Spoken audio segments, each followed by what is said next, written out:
什么？天上，徐大小姐在天上啊！那男子是何人？竟敢与我女儿共处一室？神仙，鬼怪！你是何人？此地又是何处？我还想问你呢，你谁啊？怎么进来的？我乃大明魏国公徐达长女徐妙金。昨夜我尚在闺中歇息，为何一睁眼便到了此地？我叫杨九黎，这里是我的家。现在是公元2025年，离你说的那个大明朝过去600多年了。那是什么？此二人是谁？竟能登于天上？来人，给咱把刘伯温，把所有钦天监的官员都叫来，咱要问问，这到底是什么妖法？公子，你刚才说此地已是大明600余年后，那公子可知我大明后来如何了？哼，咱倒要听听后人是如何评价咱的大明的。那可厉害了，大明那了不起的朝代，特别是你们开国的那位朱元璋皇帝，布衣出身，开局一个碗，结局一个国，驱逐胡虏，恢复中华，重塑衣冠，再造河山。他结束了近100年的战乱，让汉人重新挺起了脊梁。论开国之功，纵观整个华夏历史，那也是排得上号的铁血雄主。好，说得好，听见了吗？咱的功绩600年后都有人记着。陛下功盖千秋，德庇万世，青史留名，理所应当。不过可惜啊，可惜什么？可惜大明国祚不长，从1368年到1644年，一共只存在了276年。276年就亡了。陛下息怒，朝代更迭本是常理，276年已非短说。但大明亡的有骨气，最后一位崇祯皇帝没有投降，而是自缢殉国。好一个自缢殉国！陛下有如此刚烈的子孙，亦是您的荣耀。朱元璋什么都好，就是看继承人的眼光实在是不怎么样。太子朱标死得太早，他没选其他儿子，直接传位给了孙子朱允文。然后呢？然后燕王朱棣直接起兵造反，把他侄子的皇位给抢了。不愧是咱的好老四呀，竟然起兵造反，把自己的亲侄子给宰了！父皇，闭嘴！儿臣对大哥忠心耿耿，对大明忠心耿耿，儿臣绝无半分不臣之心，请父皇明鉴。不过话说回来，这事儿也不能全怪朱棣。你想啊，老朱一死，朱允文那小子一上台就开始大搞削藩，他那些叔叔们可都是手握重兵、镇守一方的藩王，而朱允温倒好，二话不说，上来就把周王、齐王、代王、灭王这些叔叔，要么抓起来废为庶人，要么直接逼死，手段那叫一个狠辣。燕王朱棣眼看着自己的兄弟们一个个倒下，下一个就轮到自己了。你说他是伸长脖子等着侄儿来砍，还是干脆豁出去拼一把？彪儿，你看看你生的好儿子，咱的儿子还没被外人怎么样，先被他给杀光了，真是咱的好大孙呐！儿臣回去之后一定对他严加管教，绝不让他走上歧途。父皇息怒啊！饿了吧？走，哥带你下馆子去。下馆子？公子，我身上未带银钱，此物乃我贴身之物，可否用它来抵成饭钱？一顿饭而已，我请得起。你这镯子留着，以后说不定是你在这个时代安身立命的本钱。尾号9527，对，上车。那是何物？不用马，不吃草，竟能跑得如此之快，且外壳看着坚硬无比，似是精铁所铸。公孙卿，还有少府，你们给朕看清楚了，那后世之术既能造出让人飞在天上的画卷，又能造出这等神行千里的铁车，还能盖起直插云霄的高楼，这才是真正的大道。朕问你，这铁车可能求得？这高楼之法可能学得？此乃后世神物，恐非凡间技艺所能及。臣闭嘴！若朕的大汉能有此物，若有此物，匈奴何足惧？陛下请看，若是我军装备此等铁车，不食草料，不惧疲败，日行千里如探囊取物，再加上那铁壳护体，匈奴的古剑射上去，怕是连印子都留不下。哪怕只有100辆，不，只需50辆此物，外甥敢立军令状，不用1年，便能将漠北踏平，把单于那老小子的王庭直接撞个稀巴烂。好，说得好，都给朕画下来，不管用什么办法，哪怕是照猫画虎，也得给朕把这铁家伙的样子记下来。朕的大汉也要造这铁家伙。现在啊，人人都能吃上饭，都能吃上肉。我们吃的这个叫鸭腿饭，算是最便宜的快餐了。公子莫非是王公贵族之后，竟能将此等珍馐吃到腻？王公贵族，大姐，这个时代早就没有皇帝了，人人平等。6国余孽未灭朕之大秦，边疆不足，为踏破朕之长城。这后世的不孝子孙，竟然自己把天子给废了。这就是你要告诉朕的未来吗？一个没有朕的未来。李斯，传朕令。臣在。天目所言，人人食肉之盛世景象，令史官即刻记录，一字不漏。那是华夏之福，朕要看，朕要学。关于吾皇帝人人平等之言，谁敢在民间传播半句？谁敢私下议论分毫，以妖言惑众论处？臣遵旨，定严查流言，绝不让此等悖逆之言乱我大秦法度。李斯，你告诉朕，若真无天子，这法度究竟靠什么存续？这郡县又该如何治理？吃饱了吗？多谢公子款待，妙锦此生未尝过如此美味。这算啥？以后带你吃顿好的，火锅、烧烤、小龙虾，那才叫绝。既然你来到了这里，总得了解一下这个世界现在的样子吧。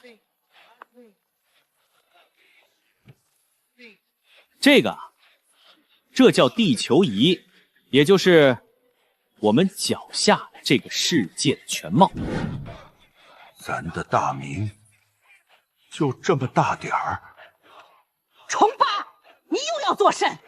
妹子，你怎么来了？天幕上放的是几百年后的事，那是还没发生的。你拿后世的罪治现在的儿孙，你是不是老糊涂了？彪儿身体硬朗得很，弟儿也才多大，你就听那后生2句话，就要把咱家给拆了。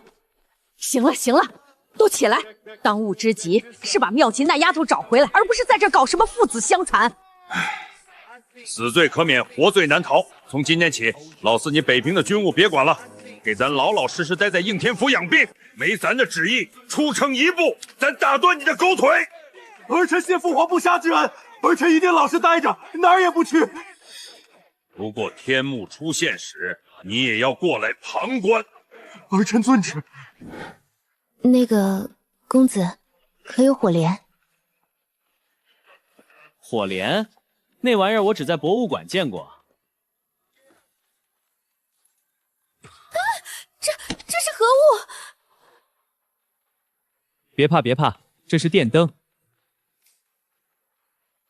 就是现在的蜡烛，不过是用电的，没烟，也不怕风吹。乖乖，这玩意儿要是挂在城墙上，哪个鞑子敢趁夜偷袭，离着2里地就被照得跟没穿衣裳似的。来，徐小姐，刚才跟你说的那个证明，我现在给你看。过来坐，别客气。这就是你父亲，徐达。徐达，字天德，亳州临澧人，明朝开国军事统帅，淮西24将之首。你看这里，洪武18年，徐达去世，追封中山王，谥号武宁。武宁，陛下，臣死而无憾呐！天德，你是咱的大明长城，后世没忘，咱更不会忘。我记得徐达的女儿后来好像挺厉害的。找到了，你看这儿写的，徐家有女，天资聪颖，后来嫁给了燕王朱棣，也就是后来的永乐大帝，成了仁孝徐皇后。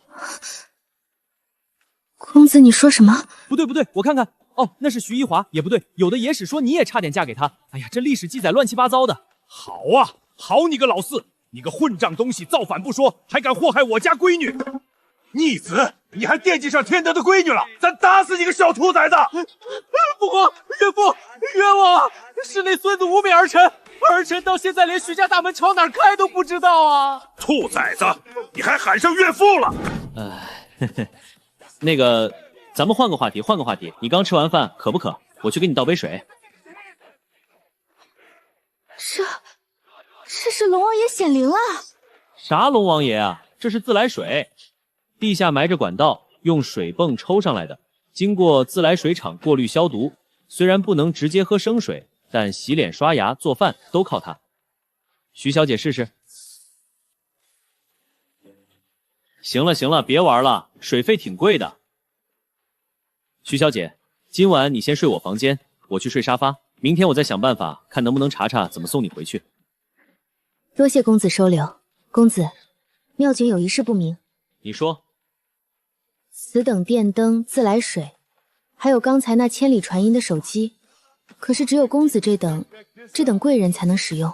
我就是个打工仔，每个月工资刚够花。看见没？这每一盏灯下面都是像我这样的普通人。寻常百姓皆可如此。在这个时代，电灯、自来水、手机那是基本生活保障。已经很晚了，我先去给你铺床。徐小姐，不早了，你睡卧室吧，床单被罩我都给你换成新的了。我今晚睡沙发。公子且慢。咋了？妙景斗胆，可否请教公子，此地球仪究竟是何道理？我们脚下的大地当真如这球一般，若真是球，那住在下面的人岂不是要掉下去？合着你还在惦记这个啊？来来来，坐这儿。今晚杨老师给你上一堂地理课。首先，把你脑子里那个天圆地方的概念先扔掉。我们住的这个地方叫地球，它就是个巨大的球体，悬浮在无边无际的太空中，就像这个橘子一样。至于你说的掉下去，这球心就像有一块超级大的吸铁石，有一股力量叫万有引力，把所有的海水、山川还有我们都牢牢地吸在表面上。所以不管你在球的哪一面，感觉都是头顶天脚踩地。那我大明在何处？这儿，这就是我们脚下的土地，也是你那个时代的大明疆域，大概就在这一块。这怎么可能？我大明幅员辽阔，万国来朝，怎么会只有这么一点？不可能，绝对不可能！那剩下的地方是什么啊？全是水吗？看，这一大片蓝色的都是海，这是太平洋，这是大西洋，这是印度洋，然后除了我们这块亚欧大陆，这是美洲，分南美和北美。东海之外，竟还有如此广阔的天地。父亲一生戎马，北征大漠，我以为他已走到了天地的尽头，没想到这世界竟大到让人绝望，又大到让人心潮澎湃。每次我在网上看到这种世界全图，我就总忍不住瞎想，要是谁能有个时光机穿越回秦朝，秦始皇那是谁？千古一帝，那执行力那魄力杠杠的。要是让他知道这长城外面不光只有匈奴那点破地儿，往西走还有大片大片的肥沃平原，往海里走还有黄金遍地的美洲大陆，那他绝对不会只盯着修长城打匈奴了，肯定直接把那些方士都赶去造船，组织无敌舰队，带着大秦铁器顺着海路一路平推过去。嘿嘿，什么罗马，什么孔雀王朝，在秦弩面前那都是弟弟。不过这也就是咱们后人的瞎想罢了。哎，秦朝那会儿内部问题太大了，严刑控法，民不聊生。虽然秦始皇猛得一塌糊涂，但他那个继承人实在是太坑了。再加上赵高那个太监弄权，偌大一个大秦帝国，秦始皇前脚刚死，没几年就崩盘了。要是秦始皇的政策能稍微稳一点，别那么急功利利，选继承人的眼光好一点，大秦没有二世而亡，以当时的军事优势，再拿到全球视野这个外挂，花上几代人的时间，说不准真能做到全球一统的雏形。那样的话，咱们现在哪还用苦哈哈的学什么英语啊？全世界的学堂里估计都得教陕西话。大家都得背秦律。赵高，陛下饶命啊！那是妖言啊！把赵高给朕拿下！陛下，奴婢冤枉，奴婢对陛下忠心耿耿，日月可见啊！连后世之人皆知你赵高弄权，你也敢说冤枉？拖下去，给朕查！来人！封锁胡亥府邸，任何人不得出入，违者斩。李斯，臣在。朕的大秦绝不能二世而亡。既然上天让朕看到了未来，那便是给了朕改写的机会。李斯，你给朕看清楚了，那个球，那个地图都给朕画下来。既然那后生说，若秦魏王便可一统全球，那朕必要让这预言成真。光看这个球不过瘾，来，给你看个更清楚的。这叫卫星地图，是天上飞的卫星拍下来的。这就是我们现在的位置。这是从天上往下看。对，上帝视角。看这儿，这就是美洲。你看这一大片绿色的，全是平原，那是种庄稼的好地方啊。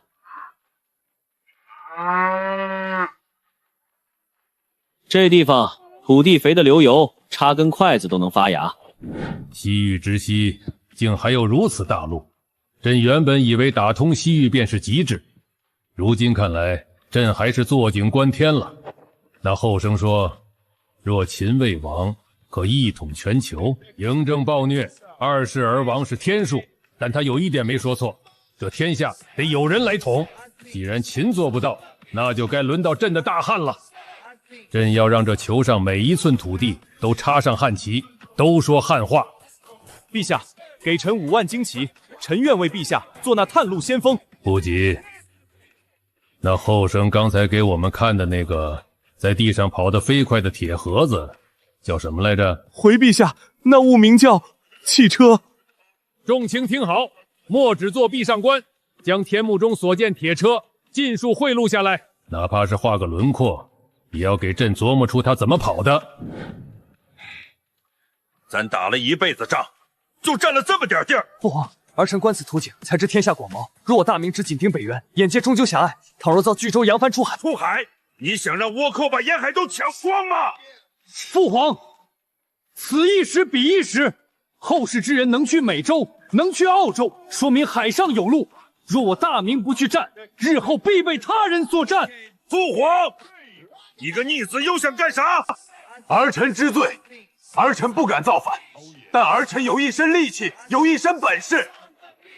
既然这世界这么大，父皇何不给儿臣一个机会？儿臣愿为父皇远赴海外开疆拓渡，日后儿臣在彼处镇守立国，仍是朱氏血脉，永为大明藩属。你真敢去？只要父皇给传，儿臣这就去。儿臣要是死在海上，那是儿臣命不好；要是打下来了，那都是父皇的功绩。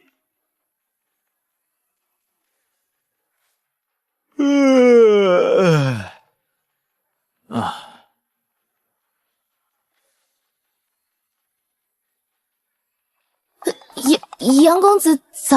早啊，昨晚睡得还行吗？我看你这身打扮，在这个时代确实有点施展不开。尚可。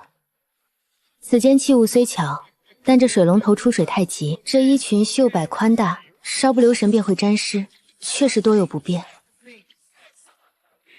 正常，你这衣服好看是好看，就是不适合干活。一会儿吃完饭，我带你去商场转转，买几身现代的衣服，不然你上厕所都费劲。你看那女子手中之物，那长柄银白如玉，顶端还有细密的白毛。方才朕看她口吐白沫，还以为是中毒，细看之下，竟是在清洁牙齿。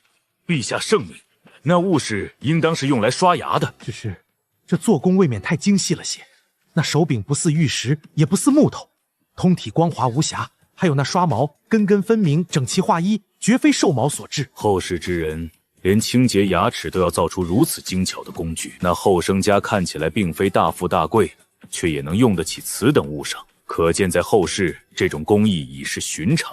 记下来，给朕画下来，回头让少妇试着造一造。哎呀，妙琴这孩子，从小到大哪受过这种罪？洗个脸还要自己动手，袖子都湿了也没人给换。那姓杨的小子也不说帮把手。天德啊，你这就不讲理了。那是人家小伙子的卧房，难不成还要人家帮你闺女更衣？那才叫出事了呢。你那丫头身上的裙子，在咱们这儿是大家闺秀的体面，到了那儿，确实成了累赘。想吃什么？粥、包子、面条，还是尝尝西式的面包牛奶？客随主便，公子做主便是。那就来2笼小笼包，2碗咸豆浆，再来份生煎，坐着等就行了，最多30分钟。公子，你方才说这就好了？啊，好了。那店家身在何处？你未曾出门，也未曾遣人去买，更未曾给钱，这食物如何能来？难道这手机能变出食物来？来，给你科普一下，这叫外卖。看这个小人没？这就是骑手，也就是送货的人。我在手机上选好吃的，付了钱，钱是存在这里的数字，不用给现银。商家接了单就开始做，做好了，这个骑手就会去店里取餐，然后骑着电动车按照地址送到家门口。你是说，你能在这上面看到那个送货之人的行踪？对啊，实时定位。你看，他现在刚取了餐，正在过红绿灯，离咱们还有3.5公里，预计28分钟送达。那后生足不出户，却能对外面的情况了如指掌。那个送饭的人走到哪条街，还有多久到，他全知道。这若是用在行军打仗上，粮草运到何处了？援军还有多久能到？敌军斥候在何方？若有此物，朕坐镇咸阳，便可指挥千里之外的漠北之战。如观掌文，瞬息交易，千里传音，实时定位。李斯，我大秦如果掌握了这个技术，何愁一统全球呢？不管花多少钱，不管你们想什么办法，朕想要这个。30里内，热气腾腾的食物，半个时辰便能送到。驱兵深入漠北，最怕的就是粮草不济。若是朕的后勤能有这般速度，陛下，此乃神速。那后生所言骑手，想必骑的便是那种无需吃草、日行千里的铁车，再加上那玉板能瞬间传递消息，调配人手，方能有此效率。卫青啊，朕不管那是铁车还是木车，朕只知道后世之人为了吃一口热饭，竟然能动用如此精密、如此迅捷的手段。若是把这套法子用在运送军械粮草上，匈奴，哼，朕能把他们追到天边去。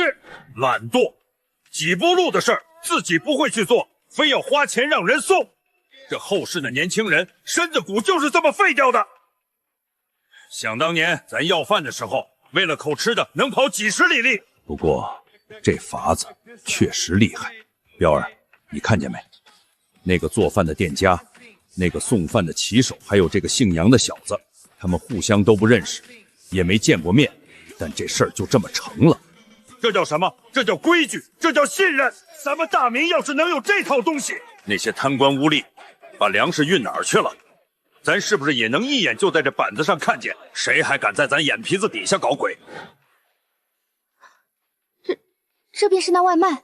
这盒子晶莹剔透，虽不及琉璃厚重，却轻薄如纸，还能盛装热食而不化。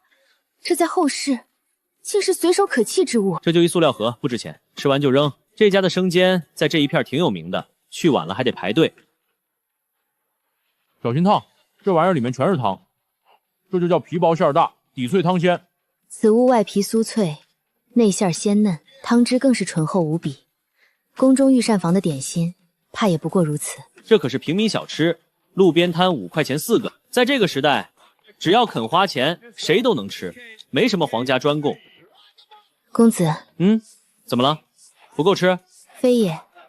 昨夜听公子谈及秦朝2世而亡，又言我大明国号不过276年，小女子心中一直有个疑惑，不吐不快。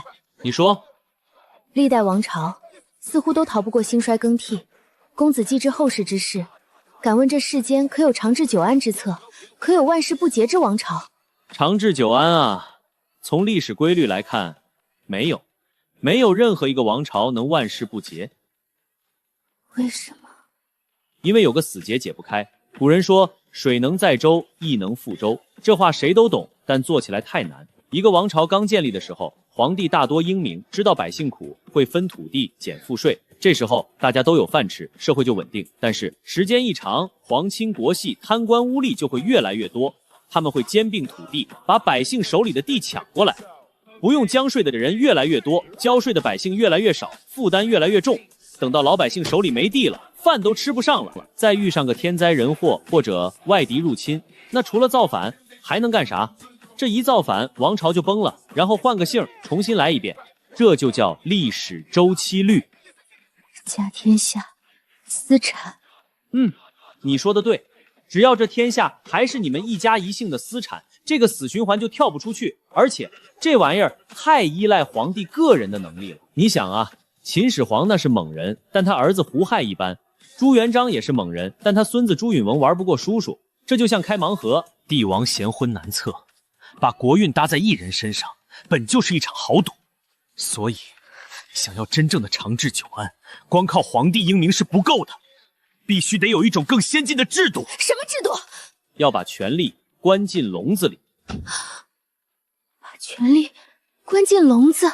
必须约束权力，不能让皇帝随心所欲，也不许官吏随意抓人，要用律法管束他们，让百姓盯着一举一动。就算是帝王犯错也要受罚，及时铲除内部弊病，恢复秩序，稳步运行。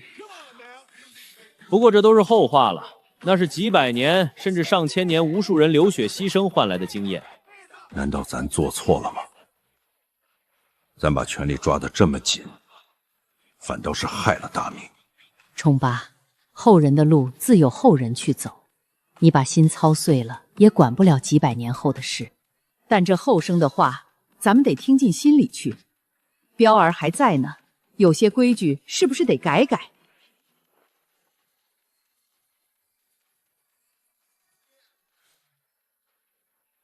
嘿，回神了，想什么呢？这么入神？没什么，只是觉得公子所言虽惊世骇俗，却振聋化聩。嗨，什么振聋化聩，都是9年义务教育教剩下的。走，带你去干正事。正事？先去买衣服吧，你穿这身出门逛街可不行，回头率太高，我可不想被路人围观。咱们先去商场，带你见识下现代女生的衣柜。全凭公子安排。走着，车马上到楼下。小心点儿！你看，我说什么来着？这衣服好看是好看，出门办事纯属给自己罪长寿。多谢公子。尾号9527。对，上车。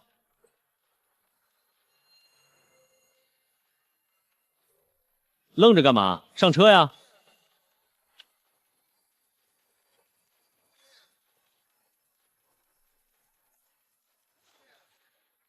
系安全带，这玩意儿保命用的，不系交警得罚款。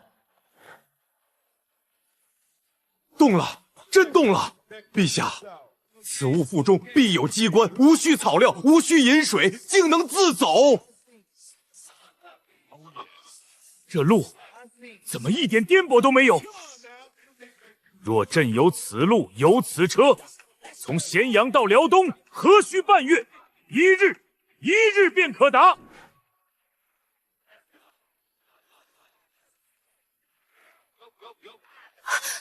公子，那是何物？可是通天塔？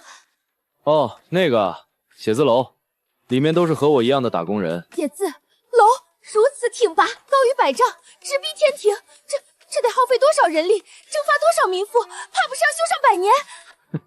哪用那么久？这种楼，快的1年，慢的2年，也就封顶了。怎么可能？如此巨石，人力如何搬运？如此高度，工匠如何攀爬？光是地基，怕是就要挖上3年5载。谁跟你说靠人力搬了？看见那个长臂的大铁家伙没？那叫塔吊，力大无穷，几千斤的东西随手就拎上去了。那个转圈圈的大罐子车，里面装的是混凝土，直接用水泵抽上去，往模子里一浇，干了就是石头，比花岗岩还硬。混凝土？不用去山里采石头，全是人造的。至于民夫，现在叫建筑工人，人家是拿工资的。那铁臂悬在半空，无人托举，竟能提起万斤重物。那东西吃什么，喝什么，哪来的力气？陛下，此乃神迹，神迹呀！若我大明有此神物，修河堤、筑城墙，何须征发100万民夫？混凝土不用采石，浇水成石。彪儿，你记住了吗？儿臣记住了，父皇。若真有此物，黄河水患可平，边关城墙可固，此乃利国利民之大器啊！这也太贵了，公子，我们还是走吧。这布料摸着也不像丝绸，为何如此昂贵？莫非是黑店？这算便宜的啦，刚才门口那里一个包就要好几万呢。几万？一个包竟然要几万？这后世的银子是大风刮来的吗？这等奸商，若是在大明，咱非把他的皮剥了不可。红八呀，你没听那后生说吗？这说明啥？说明后世的钱不值钱，或者说后世的老百姓手里都有钱。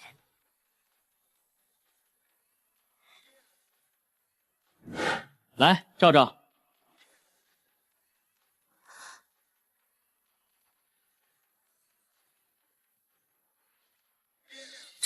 这是镜子。怎么样？这下看清自己长什么样了吧？看清了。既然看清了，那就挑衣服吧。今天咱们的任务就是把你这个大明来的大家闺秀，改造成现代摩登女郎。你说什么呢？走，先带你买点里面穿的。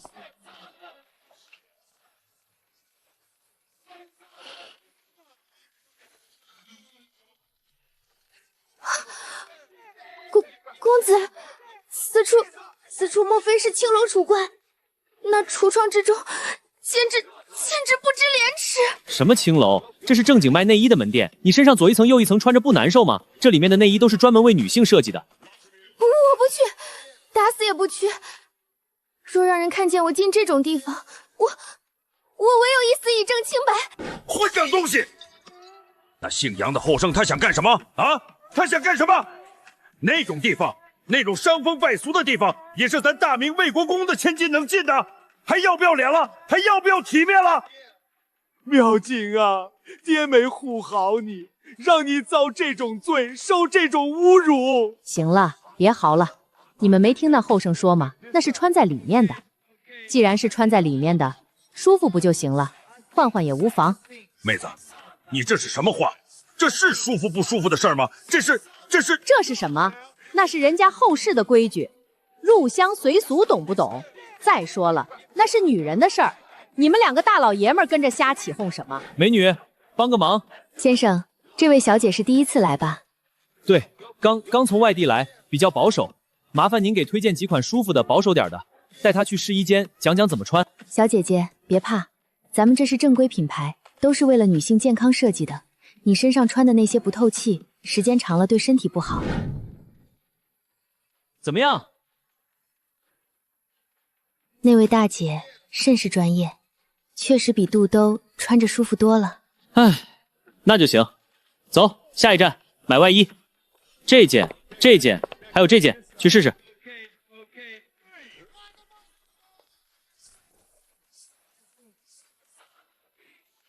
公子，这裤子是否太过贴身了？这叫修身，显腿长。你把风衣穿上试试。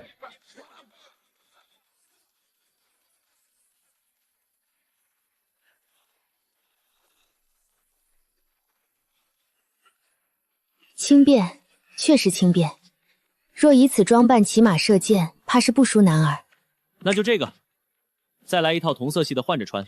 等你熟悉这里了，自己来买也行。行了，行头置办齐了，还差最后一步。帅哥，这位美女要做什么项目？修一下，剪个层次，打薄一点，然后吹个造型，别剪太短，留个披肩发就行。别碰我！身体发肤，受之父母，不敢毁伤，孝之始也。公子若要断我青丝，不如杀了我。妙姐，你听我说。我不听，这是大不孝。你爹徐达是大英雄吧？大英雄做事讲究的是权变，你在大明守的是大明的规矩，你在这里就要守这里的规矩。再说了，我也没让你剃光头啊，就是修剪一下发梢，把那些分叉的、枯黄的剪掉，让头发长得更好。这就跟修剪花草一样，是为了让它开得更艳，怎么能叫毁伤呢？真的只是修剪？骗你是小狗。托尼老师，麻烦你轻点。这后世之人倒是洒脱，为了行事方便，连头发都能舍。李斯，你说，若是朕的大秦锐师都剪了短发，是不是戴头盔更方便些？陛下，这怕是不合礼法。礼法是为人定的，若能强君，礼法亦可改。好了，美女，看看怎么样？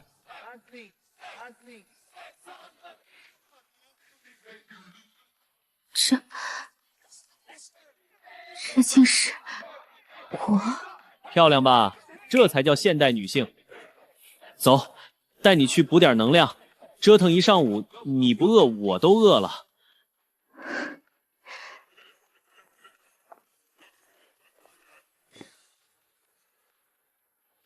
这地儿做的是本帮菜，也就是上海本地菜。你看看图片，想吃啥点啥，别客气，哥可是有钱人，就像戳手机一样，点一下就行。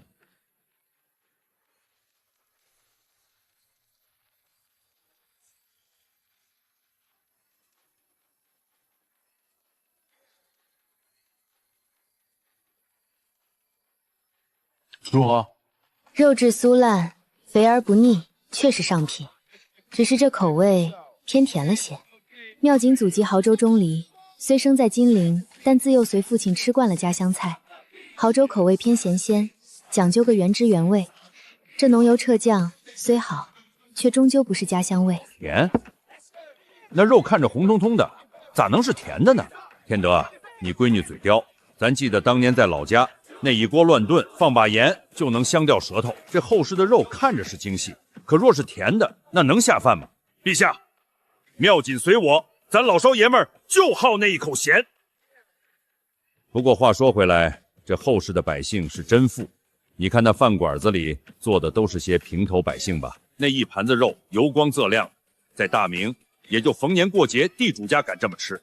你没听那后生说吗？那是商场里的饭店，能去那儿逛的兜里自然有点银子。不过你看那边那桌，那几个女子，吃饭之后，看人把那些地板铺上好不上不赢。这吃饭就吃饭，摆弄那铁盒子做甚？还有，这女子在大庭广众之下谈生意，抛头露面，成何体统？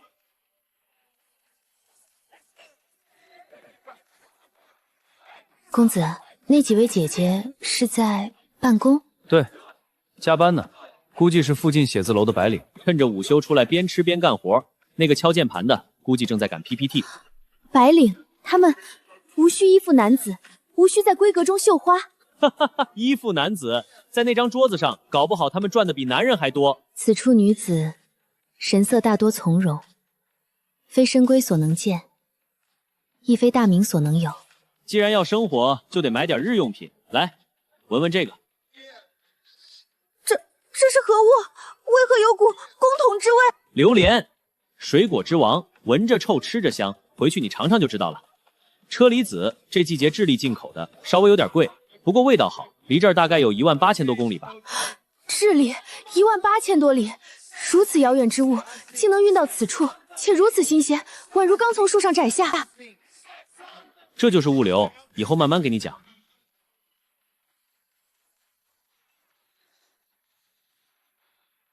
银子呢？不需要给银子吗？给了，电子支付，钱都在这里面扣了。陛下，陛下，你看那机器能自动算账，且分毫不差。这若是能用在国库，能省下多少度之官吏呀！博望侯张骞出使西域，带回葡萄16，已是千辛万苦。这后世之人，竟然能把万里之外的鲜果当寻常吃食。公子，我是说若我真的回不去了，若我真的要留在此处，在这个世道，女子当如何自立？路很多，多到你可能挑花眼。你可以去读书，考大学，学你想学的任何知识，天文、地理、文学、艺术，没人会因为你是女的就拦着你。你可以去工作，做老师，做医生，做设计师，甚至去开飞机。你也可以创业，就像刚才那几个小姐姐一样，自己开公司，自己当老板。这个时代虽然也有很多不如意，但它最大的好处就是它给了每个人，无论男女，一个向上的机会。只要你不跪着，就没人能按着你的头让你下跪。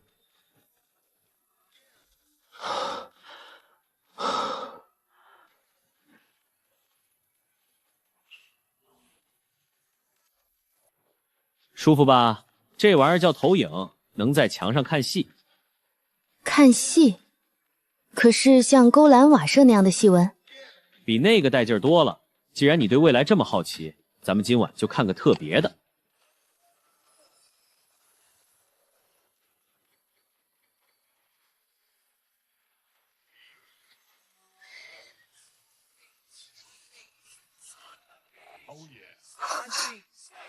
这何方妖孽，竟敢将生魂摄入画中？那后世之人竟能操纵生魂，以此取乐，简直骇人听闻！活的，是活的。陛下，此乃天地显化史册啊！那是天上的天兵天将正在演练阵法，这是祥瑞，大大的祥瑞呀！公子，此人身着飞鱼服，腰佩鸾带，当是锦衣卫指挥使。可我不认得他，父亲麾下的武将我都曾见过。此人面生得很。这人穿着龙袍，他是哪位先帝？为何从未在画像中见过？莫非大明后来被外姓人夺了江山？此人并非朱家血脉。别紧张，别紧张，这叫电影，也就是戏。这上面的人都是演员，现实里就是个普通老百姓。演完了，脱了衣服还得回家带孩子做饭呢。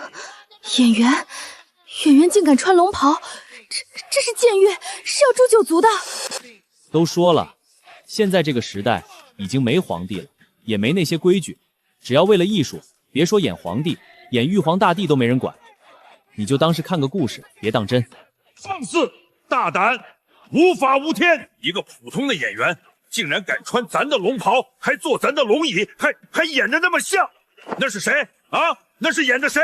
那是哪个不孝子孙？那是崇祯，还是那个什么天启？父皇，儿臣也不知道啊。不过听那后生说，这只是演戏，演戏也不行。君君臣臣，父父子子，把皇帝演成这副德行，让后世百姓怎么看咱们老朱家？威严何在？体统何在？停！给咱停下！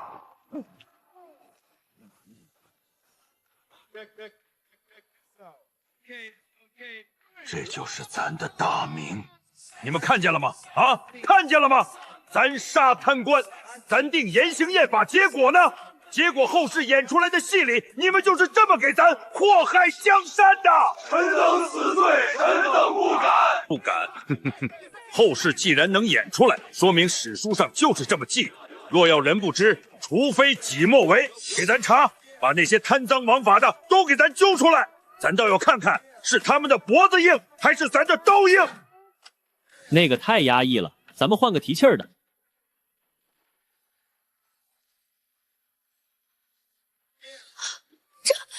这是我大明的船，如此巨舰，怕是有40丈长吧？这何止是船，简直是海上宫殿。没错，宝船长44丈，宽18丈。那时候的大明水师一路干到非洲东海岸，所到之处，海盗灰飞烟灭，国王俯首称臣。非洲那是极远之地，相当远，而且带回了麒麟、狮子，还有各种香料宝石。这就是三宝太监郑和，而派他出去的就是永乐大帝朱棣。儿臣罪该万死，儿臣绝无篡位之心，那是后世瞎编的。哼，编？那船能是编出来的？那气势能是编出来的？四弟，好气魄啊！你个兔崽子，平时看着闷不吭声，心里藏着这么大的锦绣山河，起来，跪着像什么话？你造反的事儿，咱以后再跟你算账。但这船造的真他娘的带劲，这才像咱老朱家的种。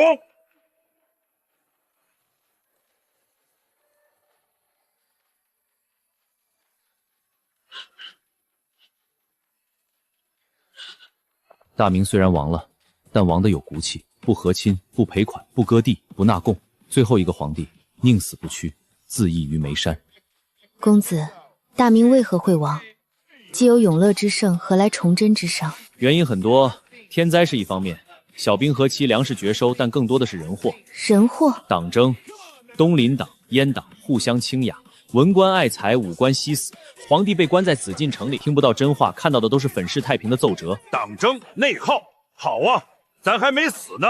既然让咱知道了，咱就给他们立个规矩，你们都给咱听好了，谁敢结党营私，谁敢欺上瞒下，崇祯那棵歪脖子树，咱现就给他背着。心里难受。公子，后世之人究竟如何评判我大明？是盛世还是乱世？是功还是过？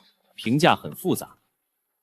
有人说大明是治隆唐代，德国之政无出其右，因为朱元璋是把汉人的江山从蒙古人手里夺回来的，恢复了中华衣冠。也有人说明朝依靠锦衣卫、东厂、西厂这类机构管控朝野，使得人心不安，也对当时的思想交流造成了影响。但更多的人对大明是有一种特殊的感情的，因为大明够硬，哪怕到了最后也没向异族低头，这种骨气是刻在脊梁里的。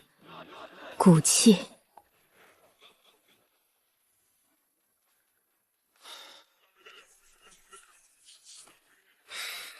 那个妙锦啊，今儿不早了啊，咱得歇着了。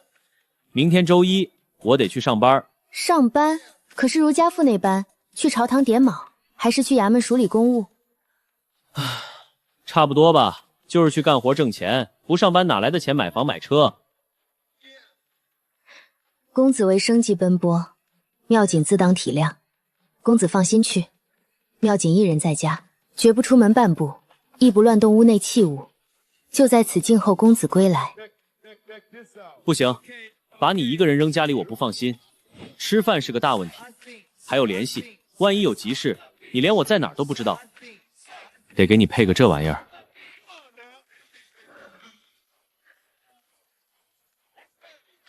算这小子还有点良心，咱大明魏国公的千金，哼！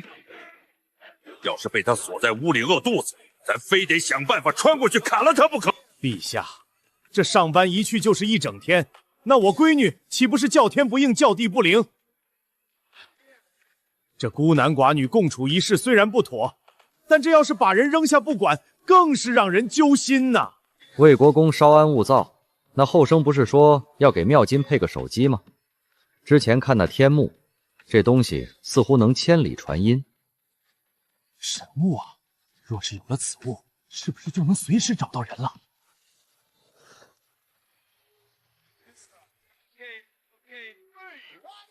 这公子，此时不应是宵禁时分吗？为何如此多人仍在街上？男女混杂，嬉笑打闹，夜不归家，官府不管吗？放松放松，没人抓你。夜不尽行，如此多的人，趁夜聚集，四处流动。若是其中混入六国余族，若是有人趁机刺探军情，陛下，臣看到的却是另一番景象。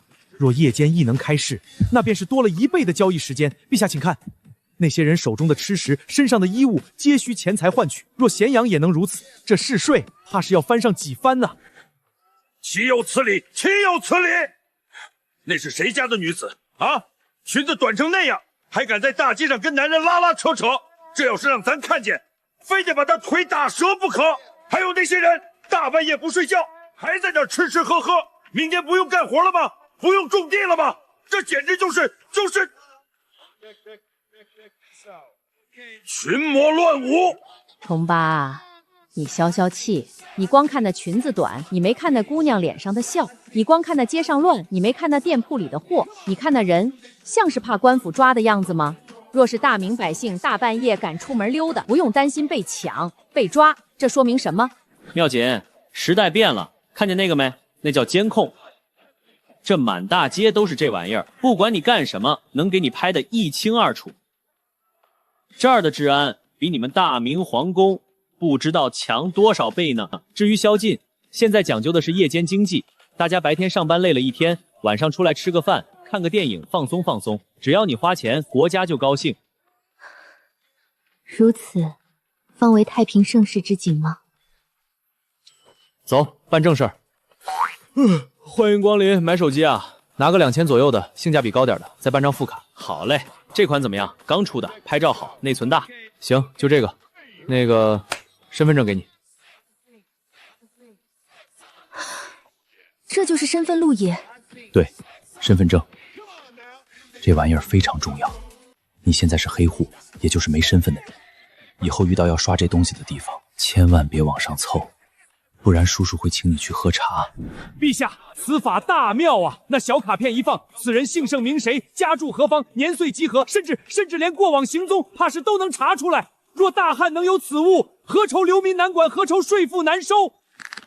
编户齐民，这才是真正的编户齐民啊！来，坐这儿，我给你讲讲怎么用。首先，这个绿色的图标叫微信，加上我好友。看好了啊，这叫发文字。好。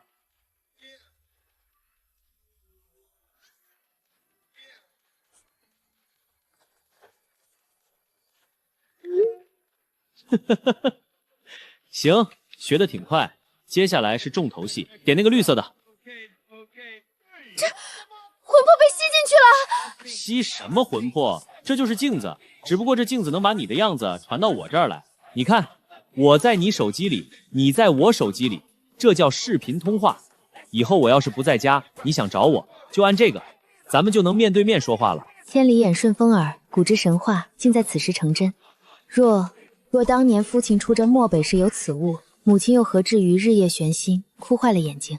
妙锦，爹也想天天守着你们娘俩。若是有那神物，爹哪怕在马背上，也能看看你长高了没，看看你娘身子骨好点没。行了，别伤感了，再教你个保命的技能，点外卖。这上面全是吃的，你想吃什么就在这儿搜，比如烤鸭，选好以后点这个去结算，然后付钱，大概半个时辰就会有人把热乎乎的鸭子送到门口，到时候你就听见有人敲门喊外卖，你就开个门缝让他挂门把手上就行，千万别让人进屋，记住了吗？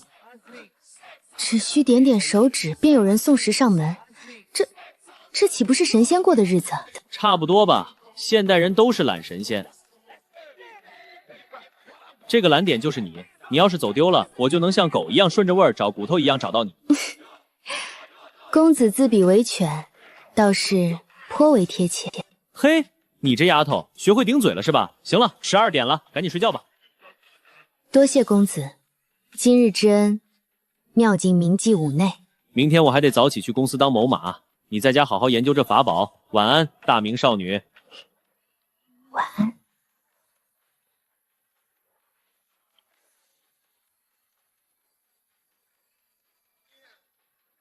公子，这就要走了？没办法，得去搬砖。我要是不去，下个月咱俩都得喝西北风。记住啊，有人敲门千万别开，除了送外卖的，有事给我发微信，别乱跑。公子放心，妙境定不添乱。愿公子公务顺遂。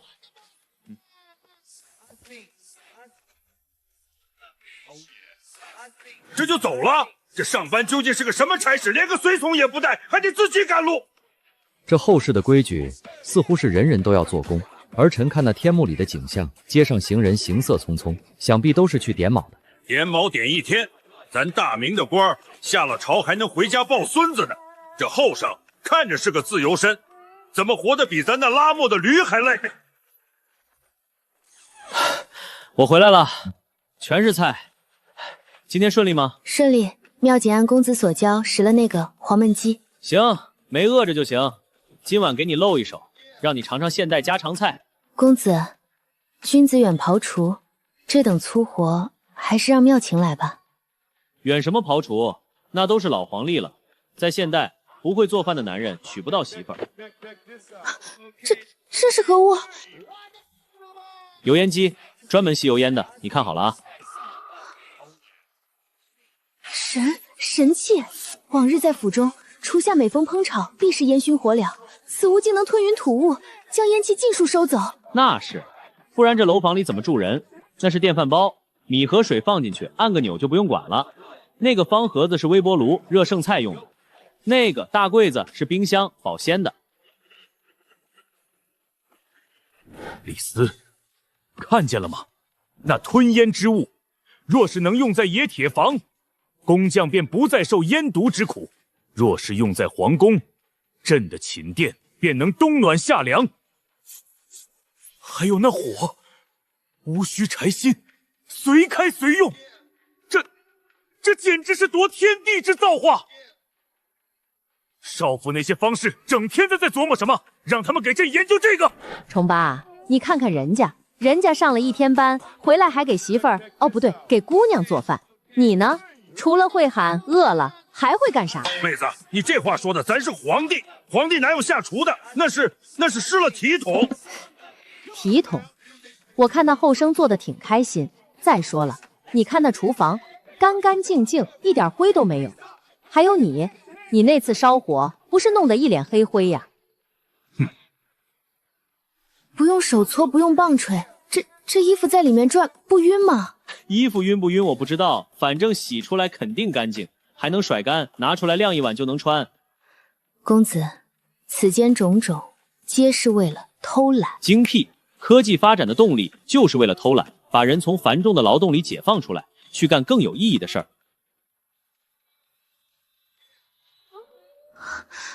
公子，此雪山与大漠真实存在否？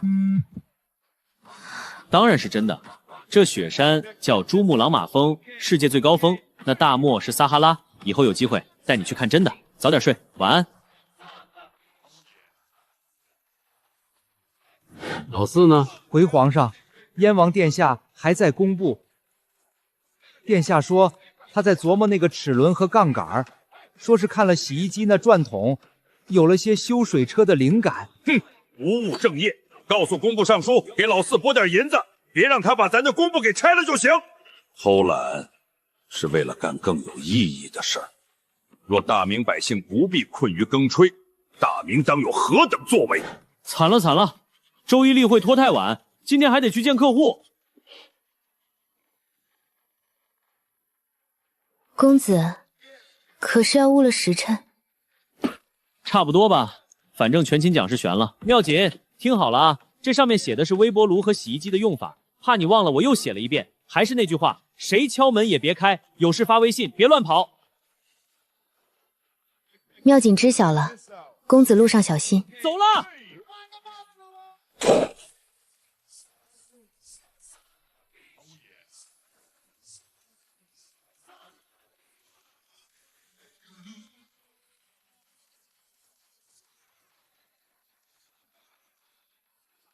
全球统史，全球便是那个球吗？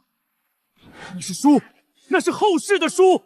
全球通史，通史记载万国之事的史书。李斯，给朕记下来，那书皮的样子，那上面的字，一个都不许漏。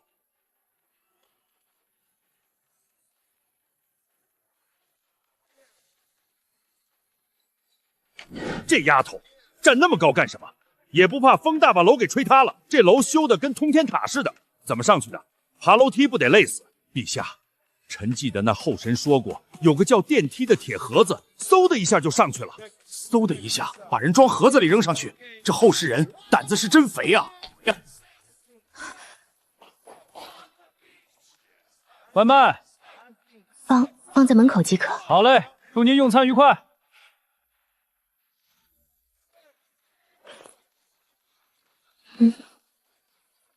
好吃。李斯，你说，若是我大秦的女子也能如此，这天下会如何？陛下，这女子本弱，若皆如这般独立，怕是难以管束啊。哼，难以管束，朕看未必。这女子识字懂史，能用那神物，还能独善其身。若大秦人人如此，何愁国力不强？你是怕他们太强了，显得你们太无能吧？我回来了。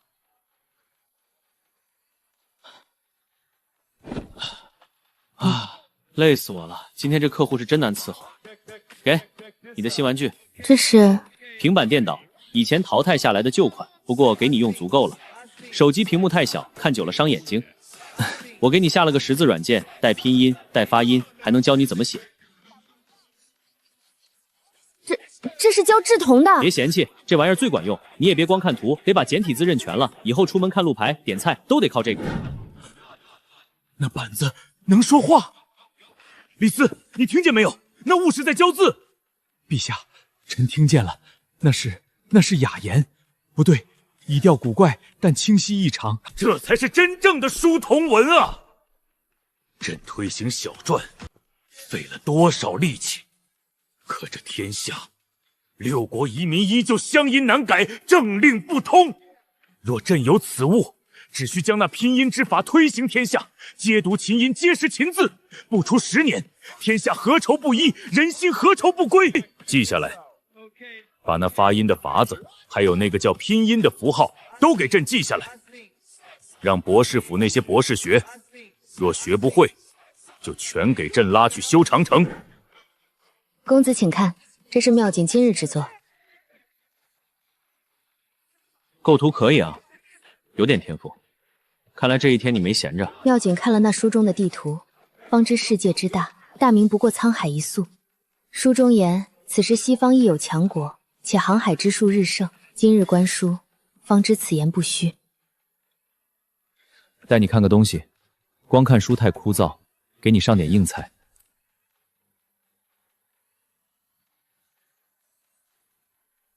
这是河西走廊，汉武帝打通的咽喉要道，丝绸之路的必经之地。没有这条路，就没有后来的大汉。那是祁连山，那是燕禳山。后世果然记得，这河西走廊是我大汉打下来的。好一个河西走廊！朕不仅要打通它，朕还要让它万世永昌，这才是朕要留给后世的基业。若当时主事之人能知晓后世之评价，知晓这繁华终将落尽，他们会做出不同的抉择吗？历史没有如果，但后人的评价确实是基于结果倒推的。就像下棋，我们在上帝视角能看到哪一步是臭棋，但身在局中的人往往身不由己，或者被眼前的利益蒙住了眼。公子，若我是说，万一有人能将后世的见识，哪怕只是只言片语带回过去，会改变历史吗？那是好事还是坏事？穿越小说看多了吧？理论上讲，这就叫蝴蝶效应。蝴蝶效应？对，就是说，一只南美洲的蝴蝶扇动几下翅膀，2周后可能在德克萨斯州引起一场龙卷风。历史是个极其复杂的混沌系统，你带回去的一句话，甚至一个喷嚏，都可能引发连锁反应。至于好坏，谁也说不准。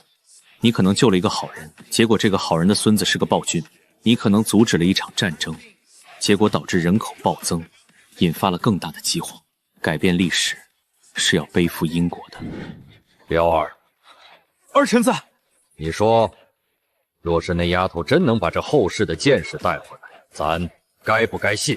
该不该改？儿臣以为，既知后世之弊，当引以为戒。引以为戒。那后生说的对，蝴蝶扇个翅膀都能刮起大风。咱若是现在把老四杀了，那以后谁去守国门？谁去修永乐大殿？谁去派郑和下西洋？你个混账东西，给咱滚起来！听见没有？适应变化。那后生说要有适应变化的勇气。既然知道以后要出事，那就给咱想办法。你给咱想个不削藩也能安天下的法子出来，想不出来，咱现在就剁了你！儿臣遵旨，儿臣定当竭尽全力，为大明万世开太平。背负因果，公子，若因果太重，那便由我来一人承担。但这药，妙景想求。绷得这么紧干嘛？学呗，反正闲着也是闲着，你想学什么，我都教你。至于能不能带回去，带回去有没有用，那就是老天爷的事儿了。咱们先把这平板玩明白再说。朕让你们照着天幕画，你们画的是什么？那起重机的臂膀是直的，这画的像个弯腰的驼背老头。还有那个齿轮，咬合之处如此粗糙，能转得起来？陛下，天幕画面的太快，臣等实在看不清那铁臂内部的构造啊！且那材质似铁非铁，光亮如镜，我大秦的冶铁之术，怕是……那是你们的事，看不清就猜，猜不对就是。朕只要结果。人丁钱粮，朕请举国之力悉数拨付，必须给朕做出个样子出来。传令下去，即日起，在渭水北岸划出一块禁地，名为天工坊，尽数征调咸阳顶尖铁匠、木匠、石匠入役工坊。凡有人走漏只言片语，夷3族。还有，吴亥那边的伴读全换了。把那几个平日里只会教他斗鸡的内侍全发配去修长城。诺。去把扶苏叫来。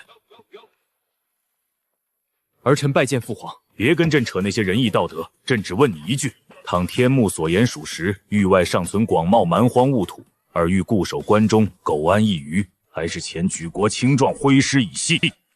儿臣以为，若天下如此之大，分封只会让诸侯做大，日后必成大患。唯有郡县方能集举国之力，远征西域。滚回去睡觉！明日起，去治苏内史那儿学学怎么算粮草。不对，天幕里那轮叶是弯的，我看得清清楚楚，是弯的，直的吃不住水，转不快。殿下，这弯的不好泡啊，费工费料啊。费个屁！跑不出来就用火烤，用模子压。父皇，四弟他毕竟是亲王，这般与厮混是否有失体统？体统？老四现在干的事儿，比你读这一屋子的书都有用。儿臣知错。起来，别动不动就跪。咱不是不让你读书，是让你读点有用的。天幕里那个后生说的对，大明以后要面对的不是知乎者也，是坚船利炮。咱以前觉得奇技淫巧是玩物丧志，可看了那后世的高楼大厦，看了那不用牛马就能跑的车，咱这心里慌啊！从明天起，你也别光在詹事府待着了，去户部，去工部，去看看钱是怎么花的，粮食怎么运的，房子是怎么盖的。你是日后天下之主，不知柴米耗费、民生苦处，将来如何治国理政？还不睡？明天还得早起呢。公子，此自然二字，妙君有些不解。哦，这个啊，在古代，自然可能更多是指天然或者道法自然，但在现在，它是一个很大的概念，包括你看到的树木花草、头顶的星星月亮，还有风雨雷电，甚至包括我们人类自己，都是自然的一部分。那科学便是探究这自然之理的学问。聪明。以前你们讲究天人合一，那是哲学。科学呢，就是把天拆开来看，看看雷为什么会响，雨为什么会下，人为什么会生病，不靠猜，靠做实验，靠证据。那岂不是要打破砂锅问到底？若是问到底，发现这天并没有神仙，也没有天命，那黄泉……明天教你上网，那上面有一个叫搜索引擎的东西，你想知道什么，输进去，它都会告诉你，包括大明到底是怎么没的，具体是哪一年、哪个人、哪场仗。但是网上的东西真假参半，你要学会分辨，也要学会承受真相。妙景晓得，既已至此，前路纵是醉酒断肠，妙景也一饮而尽。那就先早点休息吧。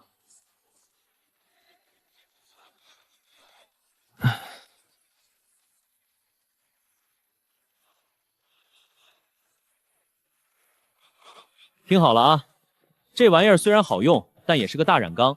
我给你设了个青少年模式，虽然你年纪不小了，但在现代网络面前，你连3岁小孩都不如。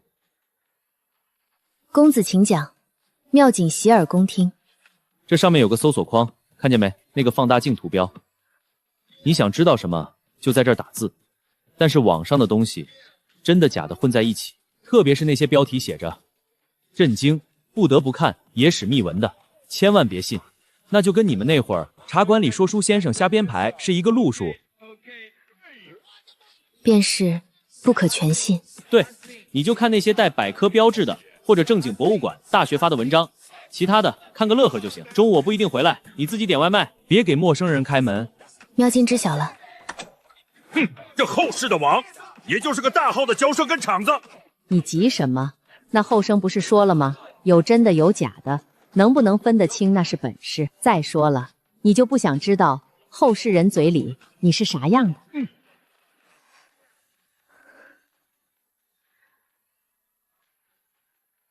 徐达，字天德，明朝开国第一功臣，破元大都，摧毁北元主力，为人谨慎，善于治军。开国第一功臣，这辈子值了，值了！哈哈哈，看见没，天德，咱就说你是大明的第一把交椅。后世人眼睛是雪亮的，没把你写成那些只会吃饭的饭桶。此真娥，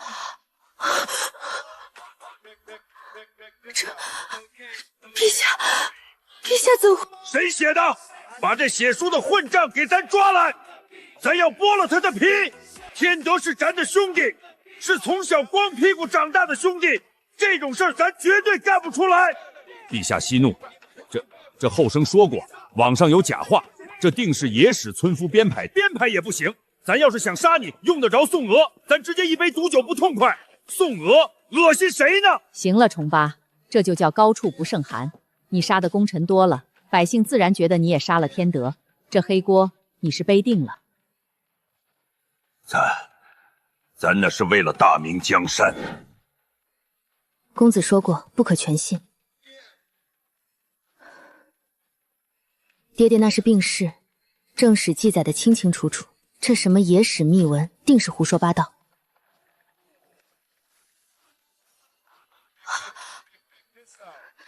这便是北平，这得花多少银子，用多少民妇？那是我的王府。不对，那是皇宫，那是天子居所，规制、斗拱、琉璃瓦，那是95之尊才能用的。我在北平建了皇宫。搜搜看吧，既然来了，总得知道个明白。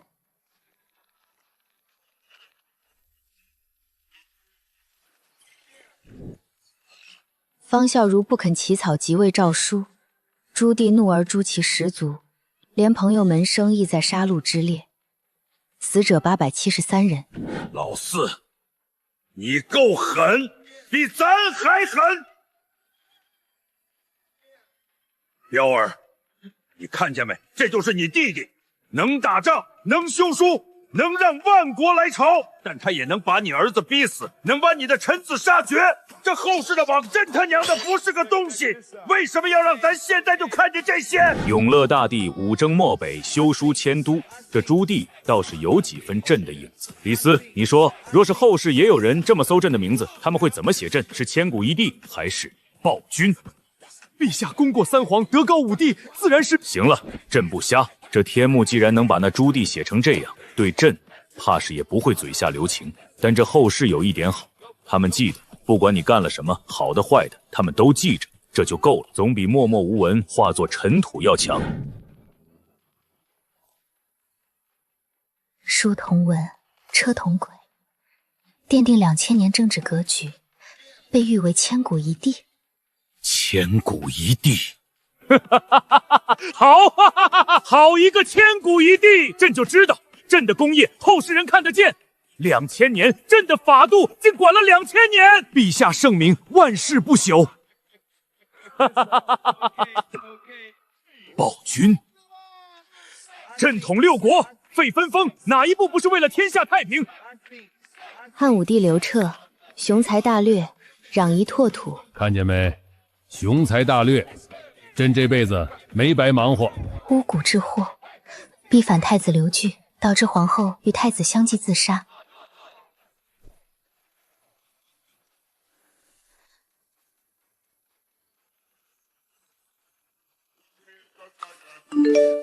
这么跟你说吧，历史这玩意儿就像是个任人打扮的小姑娘，写历史的人也是人，是人就有屁股，有屁股就有立场。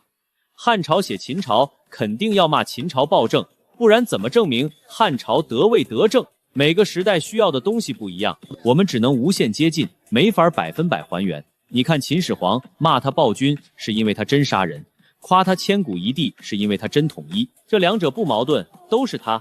人是复杂的，哪能用好坏2个字就概括了？你要学会用历史唯物主义的眼光看问题。任人打扮的小姑娘，立场、环境。后世骂朕穷兵黩武，是因为他们没挨过匈奴的刀。朕若不打，他们哪来的安稳日子去写史骂朕？不过那后生说的对，人是复杂的，朕能打匈奴，也能犯错。传旨，太子年幼，朕近日忙于政务，疏于教导。还有，让太子多来未央宫陪朕吃饭。陛下圣明。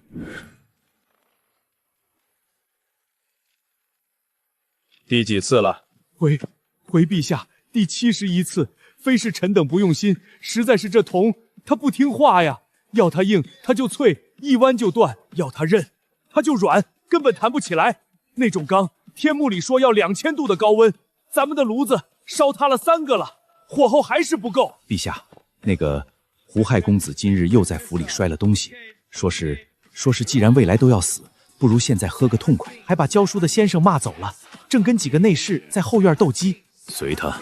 那扶苏公子上的折子，说要缓刑罚劝农桑的折子，刘忠不批也不骂。李斯，朕以前觉得有了图纸，有了人，什么都能造出来，现在看来是朕急了，饭要一口吃，传令下去，别折腾这些精细玩意儿了，先弄那个水泥。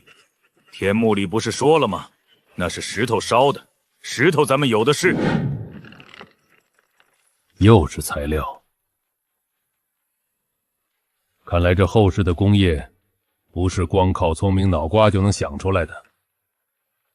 陛下，这玩意儿以后再说。您看这个，使者说，过了葱岭往西，再往西，真有个大国，当地人叫黎鞅，也有人说是大秦。听说那边的人也穿丝绸，也盖石头房子，军队也用方阵。大秦，咱们这边以前有个暴秦，西边还有个大秦，这天下还真是有趣。陛下，打通它，只要路通了，咱们就能知道他们是不是也在造那些铁车。要是他们有，咱们没有，那可就睡不着觉了。告诉张骞，别光顾着换马，让他给朕找路，哪怕是爬，也要爬到这个所谓的大秦去看看。朕倒要看看，是他们的方阵硬，还是朕的铁骑硬。动了，动了！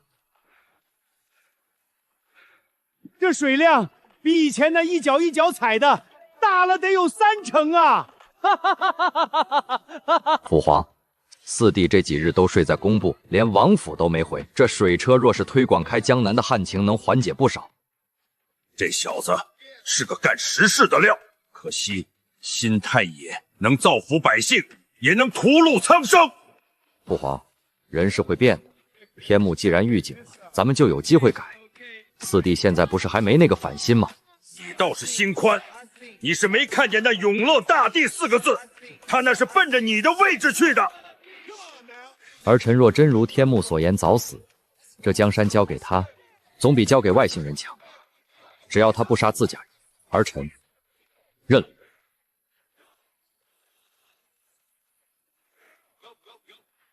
回宫，看见他这一身泥就心烦。告诉工部，这水车既然好用，就给咱造，越多越好。谁敢贪墨造水车的银两，一律处斩。徐小姐，怎么不开灯？怎么了？这是饿晕了，还是网断了？公子，妙琴今日看了许多。看啥了？不会是看恐怖片了吧？看了父亲，看了陛下，还看了许多朝代的兴衰。网上之人言辞犀利，有人说父亲是愚忠，有人说陛下是屠夫。妙锦觉得心里堵得慌。若是结局早已注定，那父亲此刻的征战，陛下此刻的操劳，又有何意义？终究是一抔黄土，任人评说。你看着我，你觉得你爹打仗是为了让后人夸他吗？父亲是为了驱逐葫芦，为了天下太平。这就对了。历史人物的伟大，不在于他们能不能活到今天，也不在于后人怎么评价，而在于他们在那个当下，在那个特定的环境里，做出了最艰难，也是他们认为最正确的选择。就像这京海，几百年前这里是滩涂，是一代代人填海、造楼、流血流汗，才有了今天。他们大部分人都没留下名字，甚至可能被骂过破坏风水，但没有他们，就没有我现在住的房子。我们后人读历史，不是为了嘲笑古人你怎么这么笨，也不是为了替古人难过，是为了理解他们为什么那么做，然后尽量别犯同样的错，这就叫传承。传承？对，别想那么远，你现在就是个穿越过来的普通人。肚子饿不饿？我买了半只烤鸭，还有春饼，吃饱了就不想那些乱七八糟的了。多谢公子开导。这周末要是天气好，我带你出去转转。出门？可是公子说过妙金身份，不去人多的商场，带你去个好地方，博物馆，那里有很多真正的老物件。真正的老物件，是古董？对，活在当下的古董，带你去看看后世是怎么保存你们的东西。老物件，妹子，你说咱这宫里的东西，后世还能留着？那得看后世人惜不惜物。不过听那后生说，有个叫博物馆的地方专门放这些，想来是极珍视的。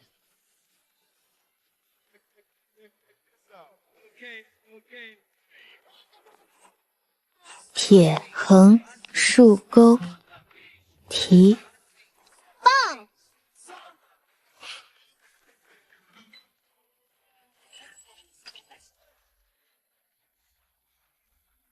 陛下，记下来了，又记下来了。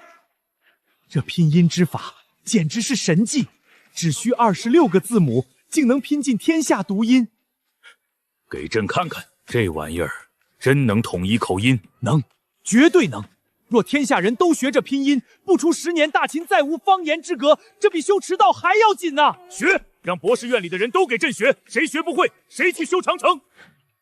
卫青啊，你说，若是匈奴人也学会了这简体字，是不是就能看懂咱们的兵书了？陛下，文字乃教化之本，若匈奴人肯学汉字，那他们离变成汉人也就不远了。哈哈哈哈哈哈！还是你看得透。传令下去，以后抓到匈奴俘虏，别光顾着砍头，教他们认字，学会100个字的免死，学会1000个字的赏羊肉吃。徐小姐，今日份的快乐水，累死我了。公子辛苦，今日还是叫的外卖吗？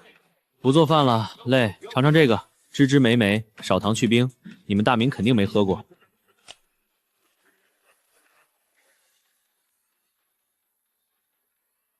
好喝。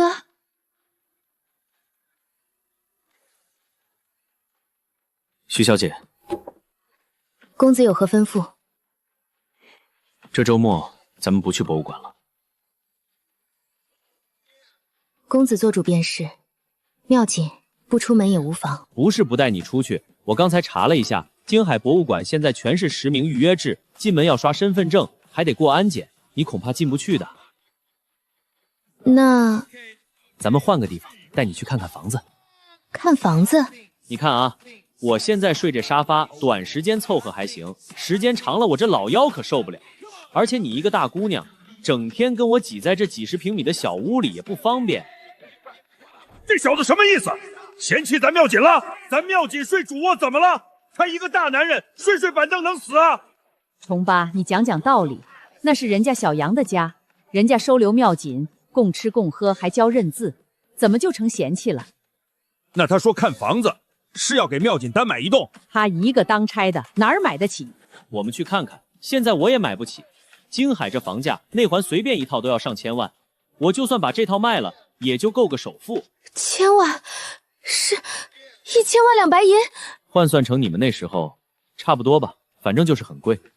普通人如果不靠家里，不吃不喝干50年也买不起。所以啊，咱们就是去看看那种样板房，就是开发商装修好，专门给人看的，不用花钱。看看现在的豪宅长什么样，也让你开开眼界，看看后世的家是怎么设计的。样板房就像是以前工部做的烫样吗？聪明，差不多就是那个意思。不过是做成真的，能进去走动，顺便也让你看看这京海除了高楼大厦，还有什么样的生活。那妙锦需要准备什么吗？不用，把自己收拾得漂漂亮亮的就行了。公子，这样穿可还行？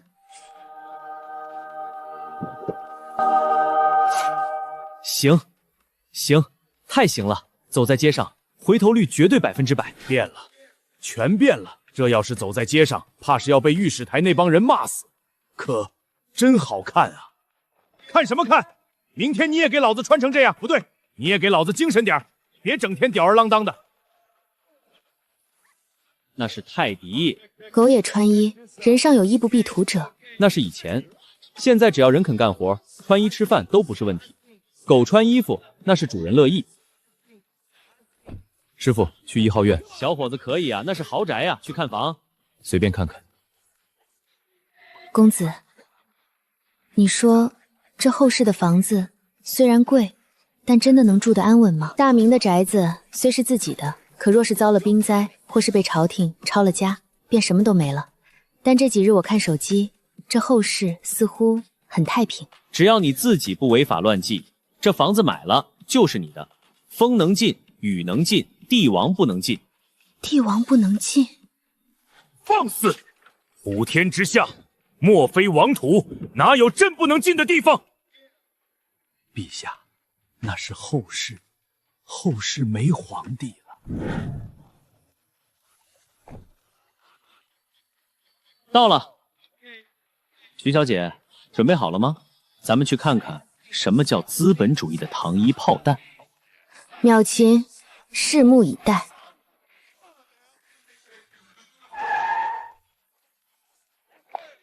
杨先生是吧？我是小张，咱们昨天约好的。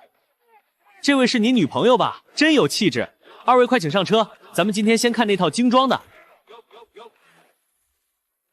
这便是后世的牙人，一个拉纤保媒、倒腾房产的牙人，竟也有这等铁车坐，还得杨小郎对他客客气气。天德啊，你这就看不穿了。那后生说了，后世也是讲究服务的。这牙人能开车接送，说明这行当规矩大，不是咱们这街溜子能干的。再说了，你看妙琴那身衣裳，多俊。杨先生、徐小姐，这是咱们第一站锦绣江南。这小区虽然有10年了，但物业好，绿化率高。您看那边，儿童乐园、健身器材都是去年刚翻新的。您请进，这套是房东刚装修完，准备当婚房的，后来工作调动才拿出来租。70平，2室1厅，全民户型。徐小姐，您看这儿，这是地暖控制，冬天不用开空调，地上全是热乎的，光脚踩着都舒服。地暖，凉的。现在没开，等到了冬天，这地板下面铺的水管会流热水，整个屋子就像个暖炉一样，不像以前只能靠炭盆。地暖，将热水通于地下，这得耗费多少柴火？这得多大的锅炉？后世百姓冬天竟能如此享福。陛下，若我大秦宫室能有此物，陛下何须冬日去骊山避寒？这房子要多少银子？徐小姐真幽默，这套房子租金是8500，付3押1。不过我看二位是诚心租，我可以跟房东谈谈，8000应该能下来。8000，一个月8000。行，我们再看看。公子，8000，这也太贵了。咱们现在住的那里，那是老小区，还是我几年前租的，便宜点。但这才是京海正常的行情，想要舒服就得拿钱换。这是云顶公馆，咱们这片最高端的盘，样板间太漂亮，容易看花眼。咱们直接看毛坯，最真实。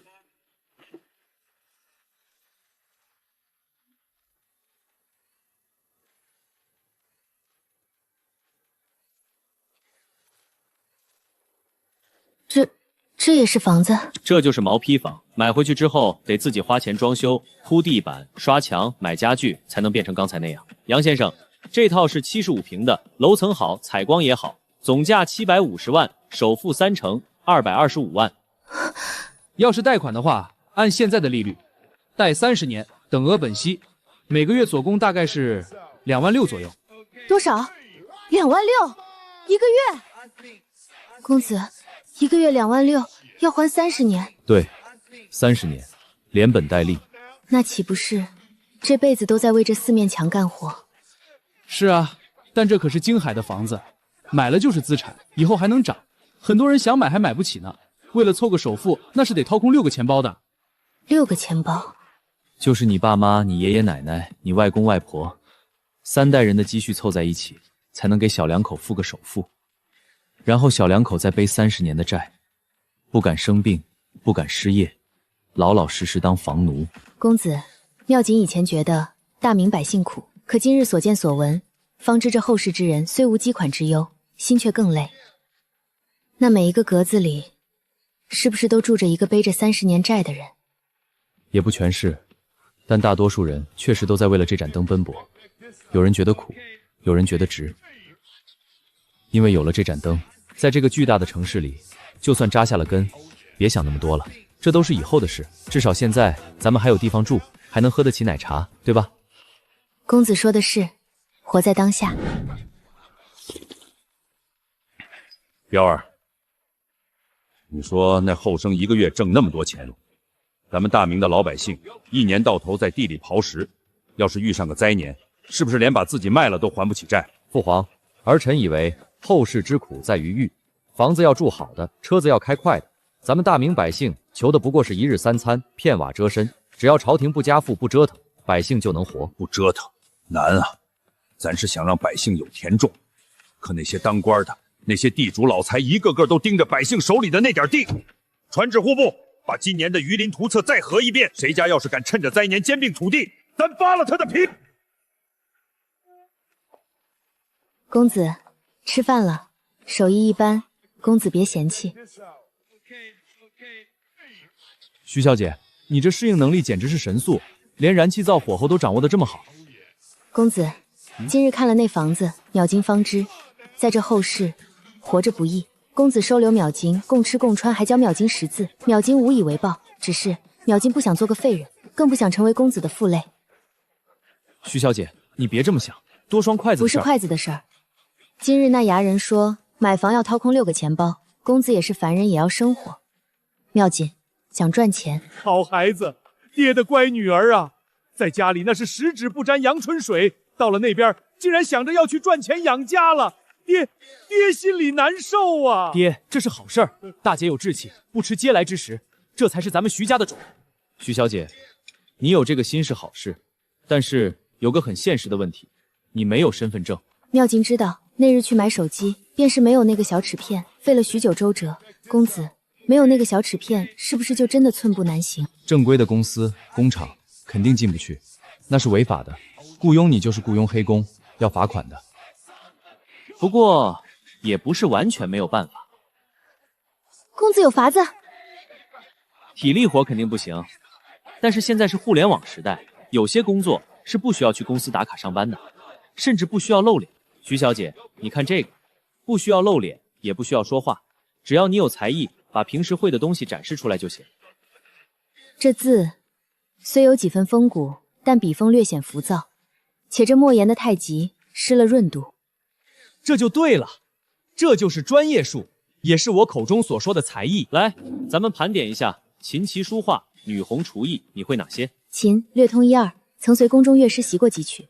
棋能与家夫对弈半日不败。书自幼临摹颜柳，后学二王。画善工笔花鸟。至于女红，那是为国公服女眷的本分，苏绣、顾绣皆能上手。厨艺嘛，你也见过了，只是许多现代调料尚需摸索。天德啊，你这闺女藏得深呐，平日里只知道她知书达理，没成想这般多才多艺，这要是搁在咱大明，那是妥妥的才女。陛下谬赞了，妙金这孩子打小就坐得住冷板凳，学什么都肯下死力气。徐小姐，你这哪里是略通，简直是降维打击。琴太贵，咱们暂时买不起；棋太枯燥，受众小，咱们就从书和女红入手。现在的互联网上国风正火，大家看腻了浮夸的特效，就想看点真东西。咱们不做那种哗众取宠的，就做生活美学。生活美学？对，就是把你以前在大明的生活方式用视频拍出来。可是公子，我身份特殊。这就是我要说的第二点，互联网是把双刃剑，要想靠这个赚钱又不惹麻烦，我们必须约法3章。公子请讲。第一，绝不露全脸，咱们只拍手或者背影，保持神秘感，也保护你的安全。第二，只谈物不谈人，你可以讲大明的衣服怎么穿，茶怎么喝，但绝对不能提朱元璋、朱棣这些名字，更不能提你自己是谁。第三，只讲风俗，不论朝政。咱们做的是文化展示，不是历史讲坛。那些权谋争登一个字都不能说，总结起来就是只做大明生活图鉴，不碰大明历史风云。公子所虑周全，妙经谨记，所传者当为先民智慧与生活雅趣，非官权谋秘籍，只谈风月，不谈国事。彪儿，你看，这就是分寸。若是民间百姓都能像这般只专注自家生计手艺，不妄议朝政，天下何愁不太平？父皇圣明，那杨九黎虽处后世，却深谙保身之道，也是在真心维护妙计。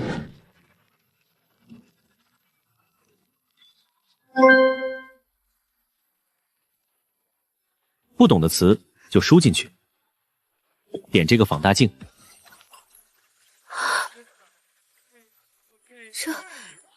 这便是后世的藏书阁，无需翻阅万卷，只需动动手指，天下之事尽在眼前。这些都是网上买的入门级，你先练练手。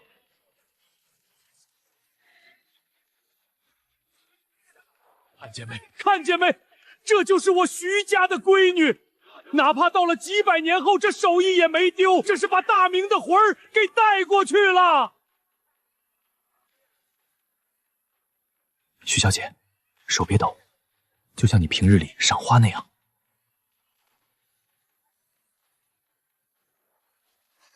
好了，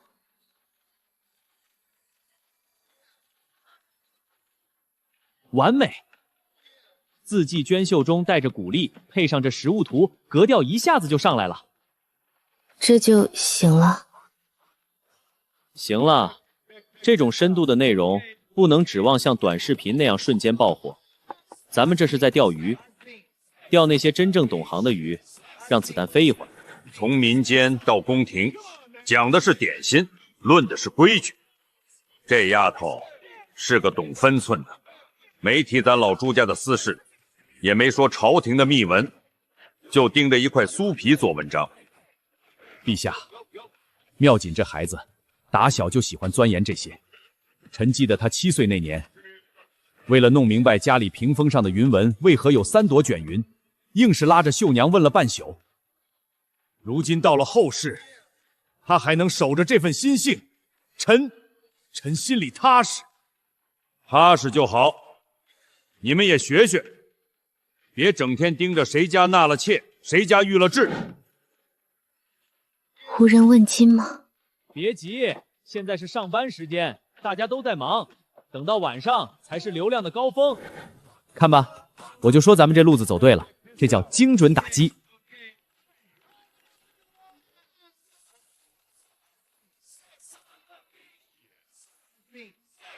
陛下，成了！按照天幕中那种标准化的思路，咱们不再让工匠随意发挥，而是定死了尺寸。